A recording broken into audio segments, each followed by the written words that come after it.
Eating healthy can be a challenge, especially for picky eaters who have strong aversions to certain tastes and textures.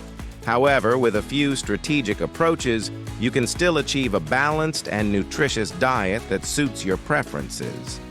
Start by gradually introducing new foods into your diet.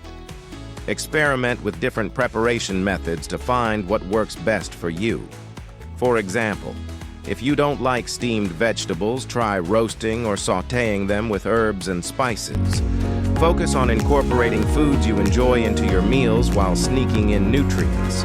Blend vegetables into soups or smoothies, or add them to sauces and casseroles where their taste is less noticeable. Get creative with flavors using herbs, spices, and healthy condiments to enhance the taste of your dishes without compromising on nutrition. Plan ahead by creating a shopping list of nutritious foods and meal ideas for the week. Set realistic goals, celebrate your successes, and seek support from friends and family. Remember, healthy eating is about finding a balance that works for you. By being open to new foods and experimenting with different flavors, you can discover enjoyable and nutritious meals that support your well-being